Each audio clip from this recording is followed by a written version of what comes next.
ॐ निधाय हृदि विश्वेशं विधाय गुरुवन्दनं बालानां सुखबोधाय क्रियते तर्कसङ्ग्रहः शङ्करं शङ्कराचार्यं केशवं बादरायणं सूत्रभाष्यकृतौ वन्दे भगवन्तौ पुनः पुनः ईश्वरो गुरुरात्मेति मूर्तिभेदविभागिने व्योमवद्व्याप्तदेहाय दक्षिणामूर्तये नमः।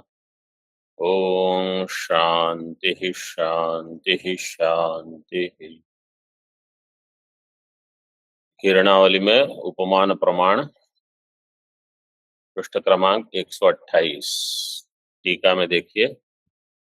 अवसर संगत्योपमान निरूपणम बोध्यम। अवसर संगत्या उपमान निरूपणम। अवसर संगति, षोडा संगति में एक अवसर संगति है। अवसर क्या है देखो दिया है।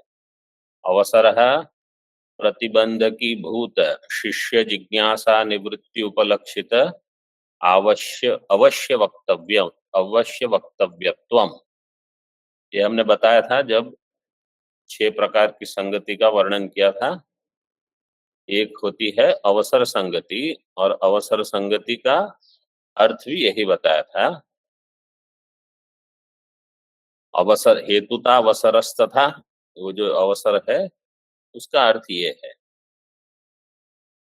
प्रतिबंधकी भूत शिष्य जिज्ञासा निवृत्ति उपलक्षित अवश्य वक्तव्यत्व। प्रतिबंधकी भूत शिष्य की जिज्ञासा क्या होगी? अनुमान प्रमाण। प्रत्यक्ष प्रमाण के पश्चात अनुमान प्रमाण की जिज्ञासा होगी, और उपमान की भी होगी, लेकिन अनुमान की जिज्ञासा बड़ी होगी। देखो टीका में, अनुमान उपमानयोर द्वयोरपि प्रत्यक्ष उपजीवक कार्यत्वे अपि। अनुमान और उपमान दोनों प्रत्यक्ष के उपजीवक कार्य है। प्रत्यक्ष क्या हो जाएगा? उपजीव्य। उपजीव्य। अनुमानस्य बहुवादी सम्मतत्वेन, लेकिन अनुमान प्रमाण जो है वो बहुवादी सम्मत है। अनेक लोग अनेक साधक अनुमान प्रमाण को मानते हैं। क्यों? क्योंकि अनेक दर्शन मानते हैं। जैसे वैशेषिक दर्शन अनुमान को मानता है, उपमान को मानता है? नहीं मानता। उपमान को वैशेषिक प्रमाण नहीं मानते। थोड़ा ठीक ठीक ये सब पकड़ के रखो। तो इसलिए बहुवादी सम्मत कहा ना, तो कहीं जैसे बौद्ध, जैसे सांख्य वाले भी उपमान को नहीं मानते। ये वेदांत परिभाषा में हमने अभी देखा है ये सब। इसलिए अनुमानस्य बहुवादी सम्मतत्वेन निरसनीय अल्पवादी विप्रतिपत्तिकत्वेन, और अल्पवादी वाला होगा उपमान। इसलिए सुगमतया अनुमाने एवं प्रायशो व्युत्पित्सो हो, व्युत्पित्सो हो, और एक तकार होना चाहिए। व्युत्पित्सो हो नहीं, व्युत्पित्सो हो। व्युत्पित्सु हो, व्युत्पत्तिम इच्छु हो, व्युत्पित्सु, व्युत्पित्सो हो। पद धातु से बी उत उपसर्ग पूर्वक पद धातु में सन प्रत्यय करने से व्युत्पित्सु। प्रथम तो जिज्ञासा जायते, पहले जिज्ञासा होगी। इसकी जिज्ञासा होगी अनुमान प्रमाण के हाँ, अनुमाने जिज्ञासा जायते। वाक्य का मुख्य अर्थ ये है, अनुमान में पहले जिज्ञासा होगी। भले अनुमान और उपमान दोनों उपजीवक हैं प्रत्यक्ष के, फिर भी अनुमान में पहले जिज्ञासा होगी। इसलिए जब तक अनुमान का निरूपण नहीं होगा, बुद्धि में एक प्रतिबंध रहेगा उपमान के लिए। तो प्रतिबंध की भूत शिष्य जिज्ञासा, प्रतिबंध की भूत शिष्य जिज्ञासा किस विषय की हुई? अनुमान। अनुमान की। उसकी निवृत्ति हो गई कि नहीं? अभी हम इतने दिनों से अनुमान चला रहे थे और अब जिज्ञासा निवृत्ति हो गई।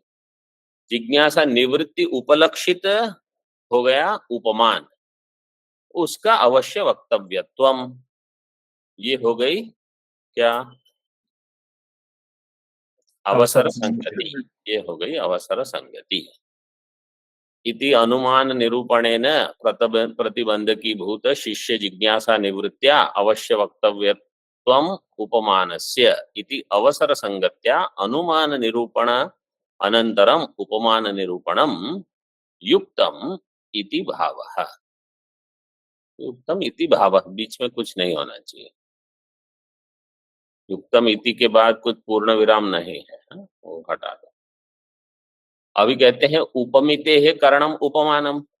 उपमिति का जो करण है उसको कहा जाएगा उपमानम।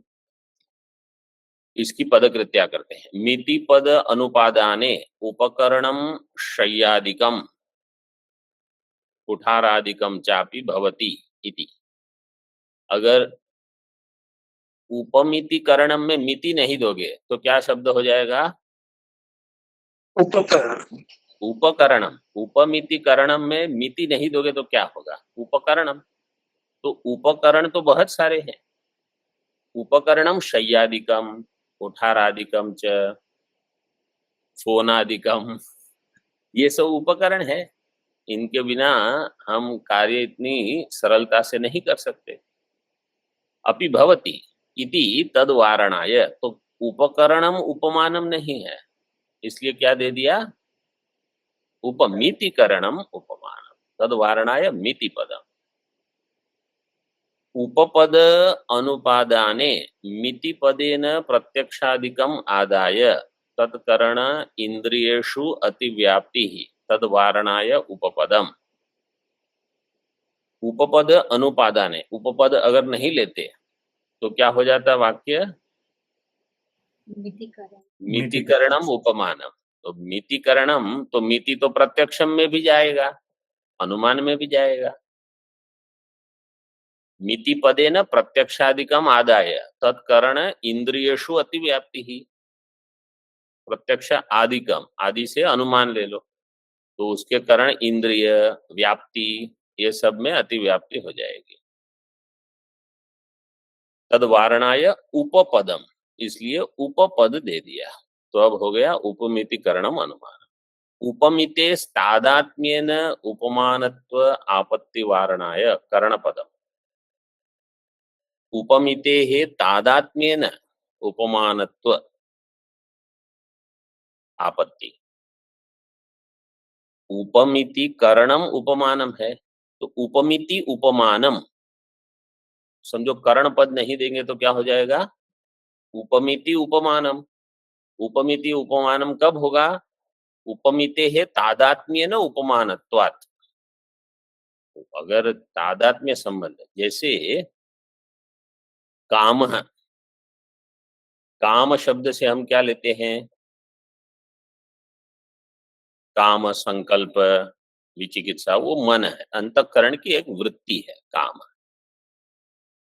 लेकिन काम्यते इति कामः, तो वहां काम से हम क्या लेते हैं? विषय। जिसकी कामना होती है वह विषय है, मतलब जो काम्य पदार्थ है। तो काम है से आपने काम्य पदार्थ कैसे ले लिया? क्योंकि मुख्य अर्थ तो काम का इच्छा में है। इसका अर्थ यह कि तादात्म्य वहां इतना हो गया कि काम शब्द इच्छा के बदले इच्छा के विषय को ही ढूंढ रहा है, इच्छा के विषय में ही आसक्त हो गया है। तो इसी प्रकार यहाँ उपमिते है तादात्म्य न उपमान तो आपत्ति, प्रमाण के साथ प्रमा का तादात्म्य आपत्ति वारणाय करण पदम, इसलिए कह दिया उपमिति का करण है उपमान, उपमिति ही उपमान नहीं। इसको थोड़ा अलग ढंग से भी सोच सकते हैं। करण की व्याख्या क्या है? करण का लक्षण क्या है? असाधारण कारणम करणम। हम्म, असाधारण कारणम करणम। तो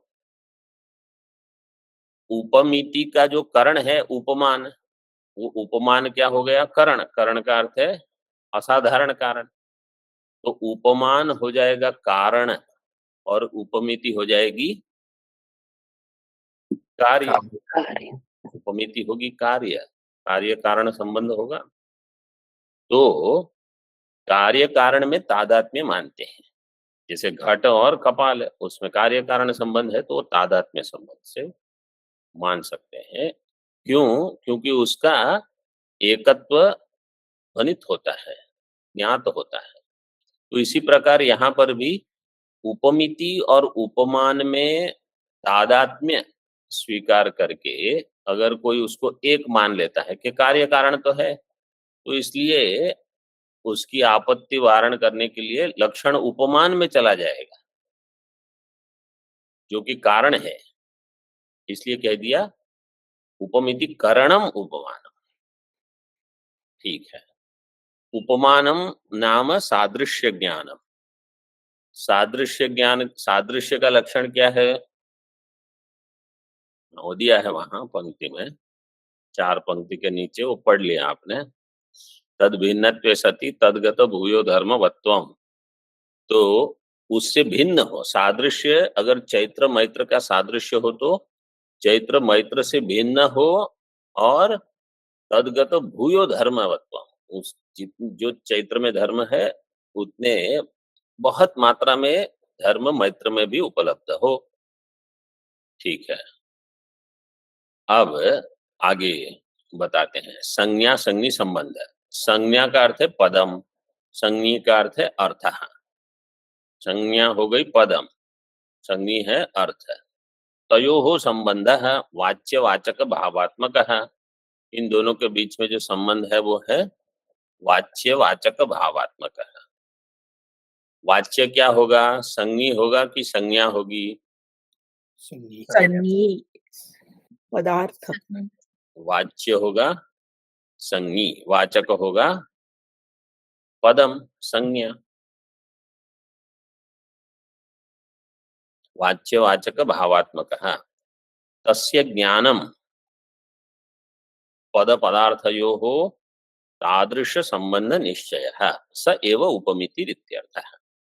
उसका ज्ञान, ये जो संबंध है उसका ज्ञान, वाच्य वाच्यात्म भावात्मक संबंध जो है उसका ज्ञान पद पदार्थ योग, मतलब संज्ञा संज्ञी संबंध जो है उसका निश्चय, तादृश संबंध निश्चय, निश्चय का अर्थ है ज्ञान, वही उपमिति है।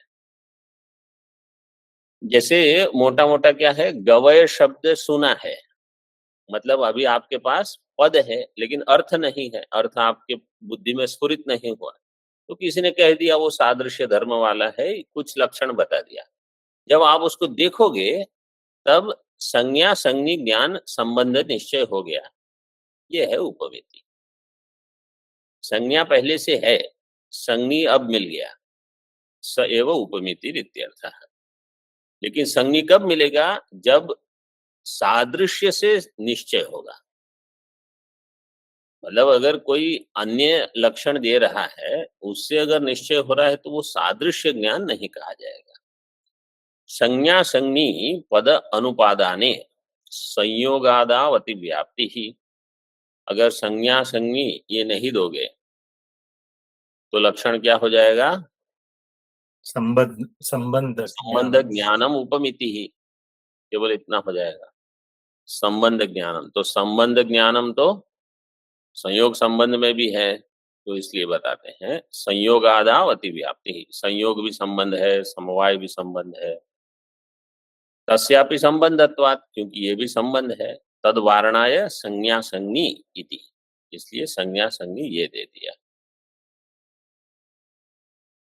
वस्तुतस्तु लाघवेन उपमिनोमि इति अनुव्यवसाय प्रतीति साक्षिक उपमितिम उपमितित्व जातिमत्वम एव लक्षणम बोध्यम।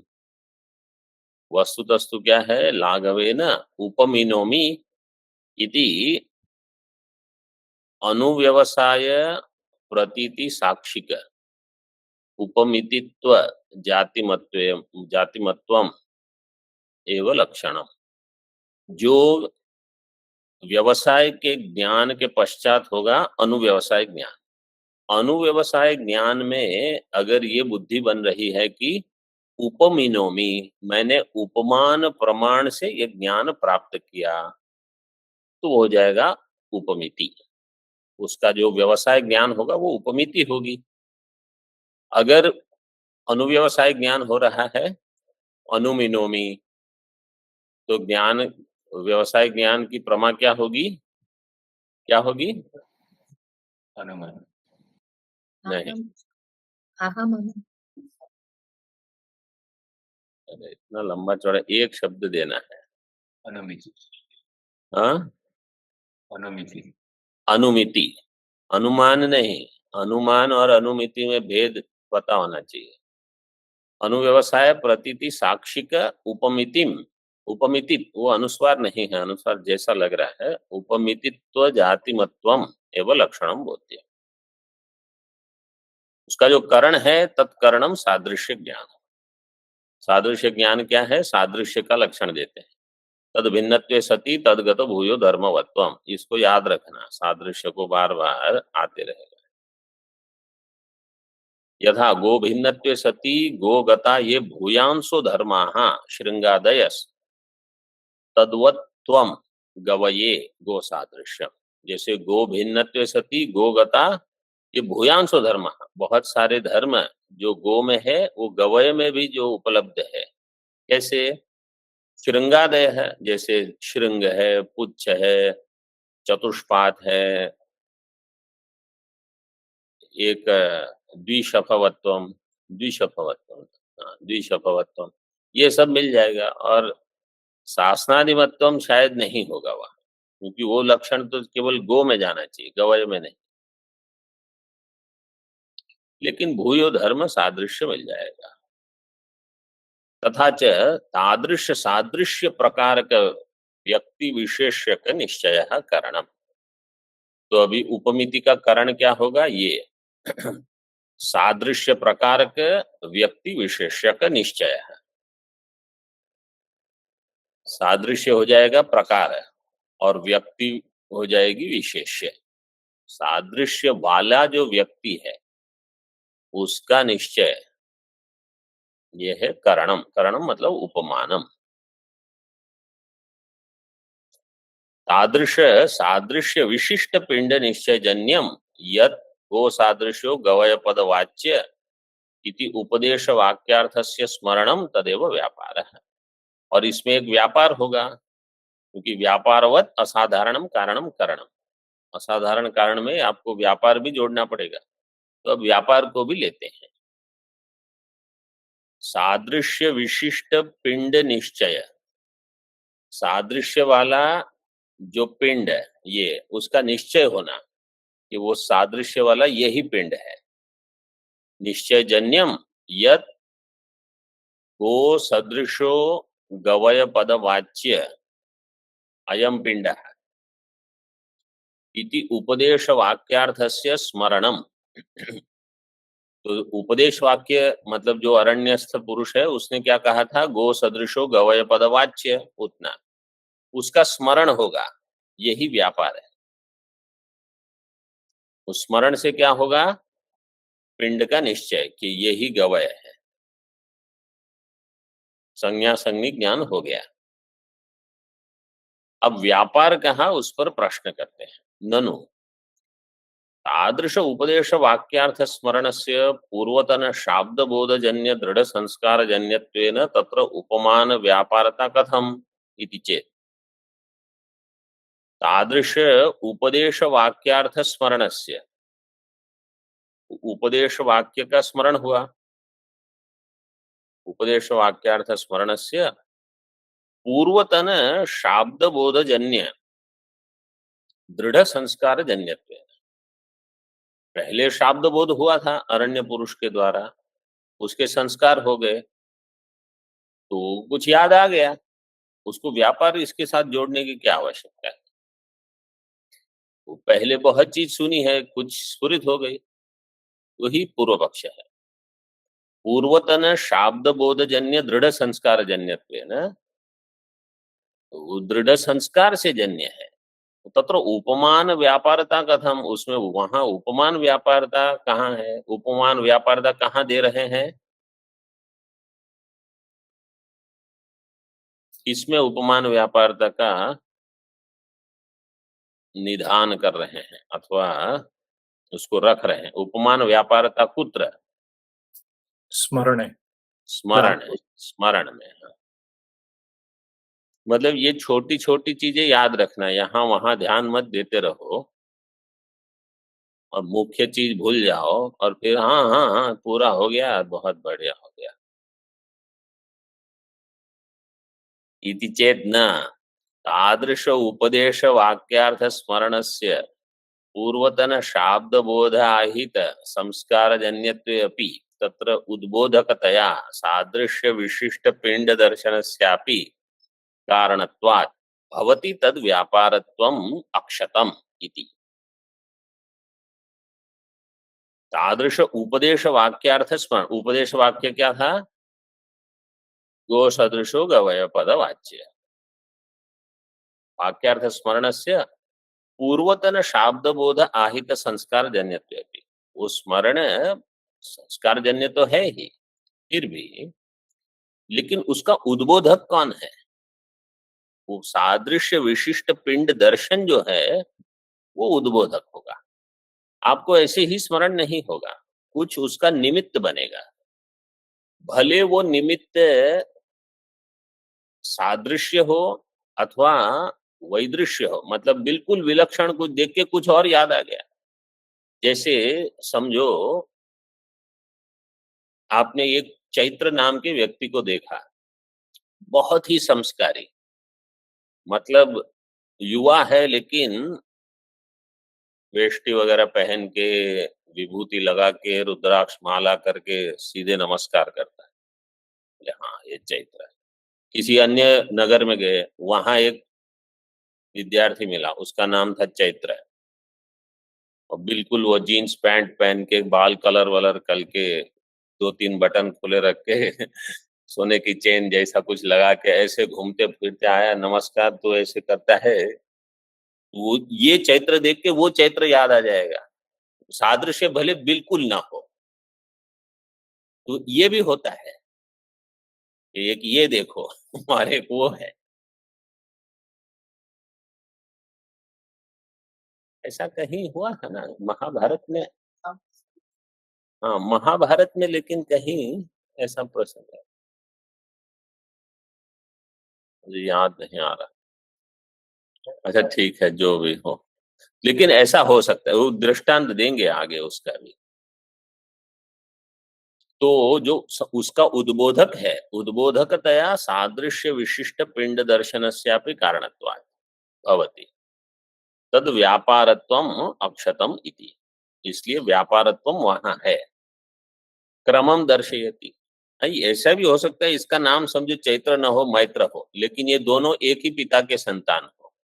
एक यहाँ दिखा और एक वहां दिखा, एक का नाम चैत्र एक का नाम मैत्र। तो सादृश्य कुछ नहीं, लेकिन ये देखो दोनों एक को देख के दूसरा याद आ जाएगा, ऐसा भी होता है। क्रमम दर्शयति दीपिकायाम, अब दीपिकायाम मतलब दीपिका में तो यहाँ कुछ नहीं दिया है, मतलब मूल में ही देखना है आपको।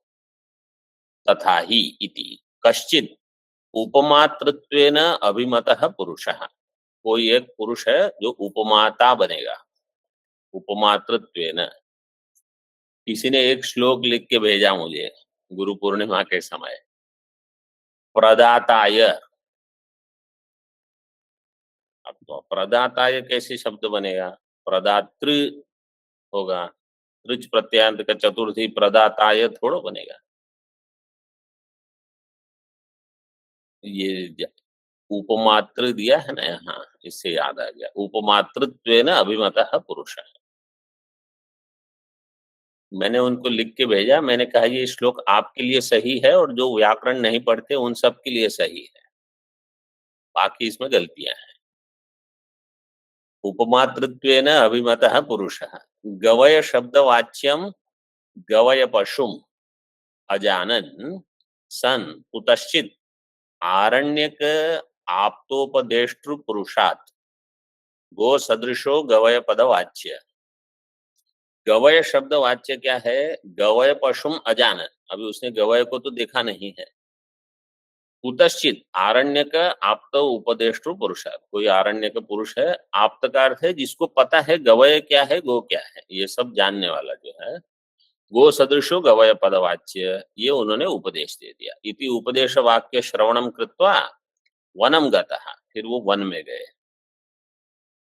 तत्र गो सदृशो गवय इति वाक्यार्थम स्मरन, स्मरण का अर्थ है स्मरिष्यन, याद करते हुए, वर्तमान सामीप्य वर्तमानवत, याद करेगा, मतलब इसलिए वर्तमानवत इति अनुशासन भविष्यति लटी शत्रु प्रत्यय।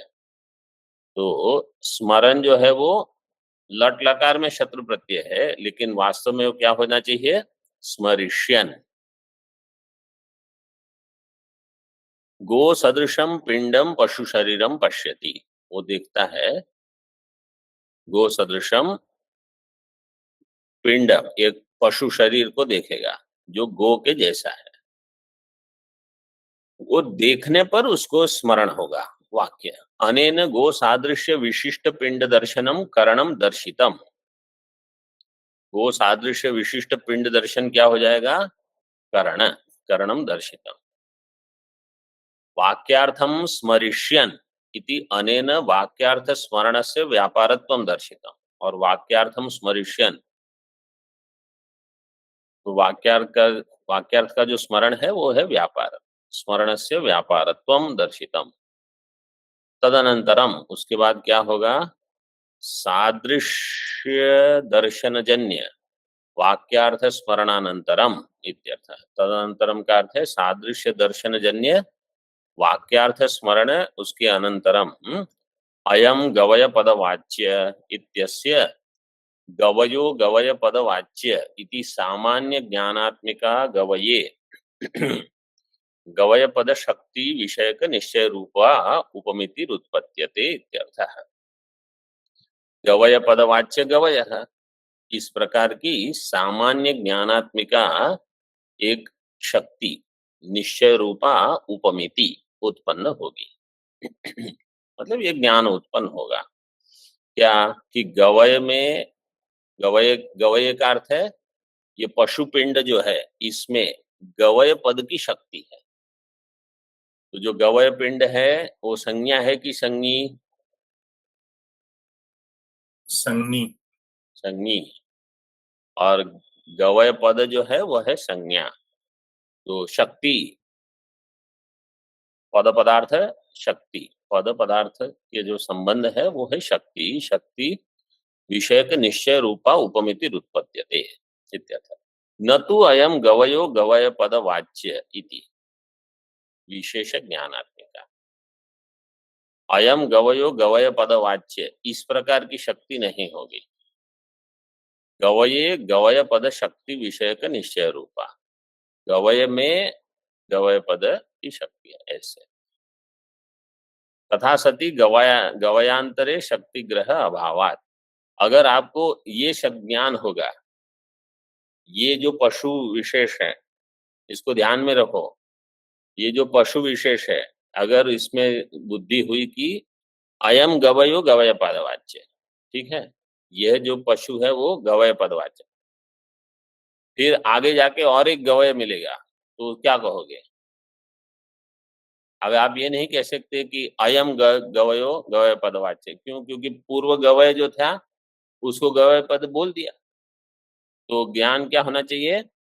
गवय जो है वो गवये गवय पद शक्ति विषय का निश्चय, गवय में गवय पद की शक्ति, इसका निश्चय होगा। इति हृदयम, यहां तक रखते हैं। ओम पूर्णमदः पूर्णमिदं पूर्णात् पूर्णमुदच्यते पूर्णस्य पूर्णमादाय पूर्णमेवावशिष्यते। ओम शांति शांति शांति। शंकरं शंकराचार्यं केशवं बादरायणं सूत्रभाष्यकृतौ वन्दे भगवन्तौ पुनः पुनः। ईश्वरो गुरुरात्मेति मूर्तिभेदविभागिने व्योमवद्व्याप्तदेहाय दक्षिणामूर्तये नमः। ओम शांति शांति शांति।